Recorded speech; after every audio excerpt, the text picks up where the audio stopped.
اکثر ایسا ہوتا ہے نا کہ ہماری سب سے بڑی خواہشات ایک بہت ہی معقول، بہت ہی سمجھداری والی وجہ کے پیچھے چھپ جاتی ہیں، اور وہ وجہ ہوتی ہے محفوظ رہنا۔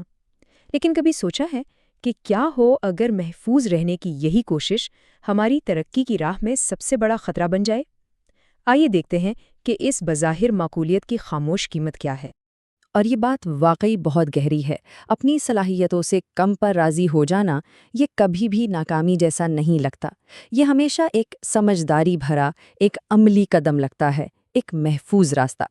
اور یہی تو اس کا سب سے بڑا دھوکہ ہے، کیونکہ یہ ہمیں ایک ایسے دائرے میں قید کر دیتا ہے جس کی دیواریں ہمیں نظر ہی نہیں آتی۔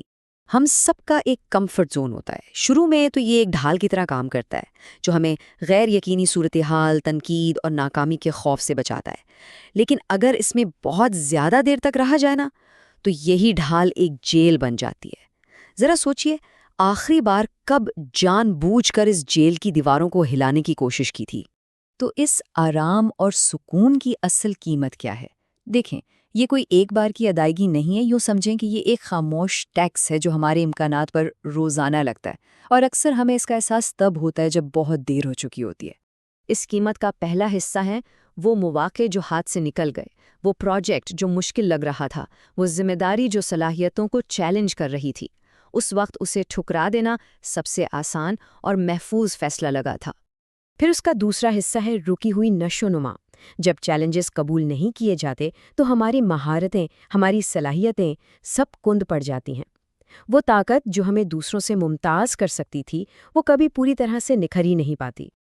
اور سب سے بھاری قیمت وہ ہے ہماری ضائع شدہ صلاحیت، وہ پوٹینشل جسے کبھی آزمایا ہی نہیں گیا، وہ بلندی جسے چھونے کی کوشش ہی نہیں کی گئی۔ یقین کریں، یہ کسی ایک ناکامی سے کہیں بڑا نقصان ہے۔ اور ان سب کے بعد پیچھے بس ایک سوال رہ جاتا ہے، ایک کھٹک جو ہمیشہ ذہن میں رہتی ہے: کاش اگر تب ہمت کر لی ہوتی تو کیا ہوتا؟ اسی بوجھ کو پچھتاوا کہتے ہیں، اور یہ کسی بھی ناکامی کے سبق سے کہیں زیادہ بھاری ہوتا ہے۔ تو یہاں ہمیں اپنا زاویہ بدلنے کی ضرورت ہے۔ ہمیں ہمیشہ ناکامی کے خوف میں مبتلا کیا جاتا ہے، لیکن حقیقت یہ ہے کہ اصل خطرہ ناکامی ہے ہی نہیں۔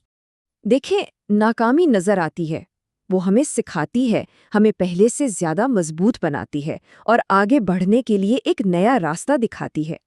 لیکن پچھتاوا، وہ تو خاموش ہے، وہ اندر ہی اندر رہتا ہے اور ہمیں صرف کیا ہوتا اگر کے سوال میں الجھائے رکھتا ہے۔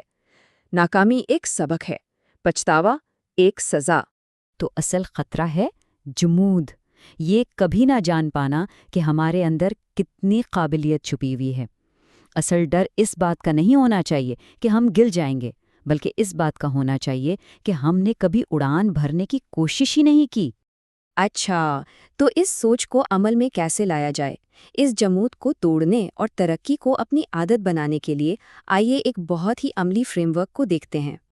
سب سے پہلے ایک بات یاد رکھنا بہت ضروری ہے کہ ترقی راتوں رات نہیں ہوتی۔ یہ کوئی ایک بڑی چھلانگ کا نام نہیں ہے، بلکہ یہ روزانہ کیے جانے والے چھوٹے چھوٹے ہمت بھرے فیصلوں کا ایک تسلسل ہے۔ یہ ایک مشق ہے، کوئی معجزہ نہیں۔ تو اپنی محدود سوچ کو روزانہ چیلنج کرنے کے لیے یہ 4 چھوٹے قدم ہیں۔ پہلا، ہر روز کسی ایک ایسی چیز کو ہاں کہیں جو تھوڑا سا خوفزدہ کرتی ہو۔ دوسرا، کوئی ایک ایسا آئیڈیا سب کے ساتھ شیئر کریں جسے عام طور پر آپ اپنے تک ہی رکھتے ہیں۔ تیسرا، کسی ایسے موقع کے لیے پوچھیں جس کے لیے آپ خود کو تقریباً تیار محسوس کرتے ہیں۔ اور چوتھا، اور یہ بہت اہم ہے، اپنی ترقی کی حفاظت کے لیے ایک حد مقرر کریں۔ لیکن بات صرف اپنی ذاتی ترقی پر ختم نہیں ہوتی۔ اصل میں یہ تو صرف شروعات ہے۔ اس گفتگو کو ایک قدم اور آگے لے کر چلتے ہیں، اجتماعی اثر تک۔ حقیقی ترقی صرف اپنے لیے آگے بڑھنا نہیں، بلکہ دوسروں کے لیے راستہ بنانا ہے۔ یہ ایک لہر کی طرح ہے۔ جب کوئی ایک شخص ہمت دکھاتا ہے تو وہ انجانے میں اپنے ارد گرد موجود لوگوں کے لیے بھی امکانات کے نئے دروازے کھول دیتا ہے۔ کیونکہ اصل میں ترقی کا پیمانہ یہ نہیں کہ کوئی خود کتنی دور گیا، بلکہ یہ ہے کہ وہ اپنے ساتھ کتنوں کو لے کر گیا۔ تو آج کا سوال یہ ہے کہ آپ کس کو آگے بڑھنے کی ہمت اور موقع فراہم کر رہے ہیں؟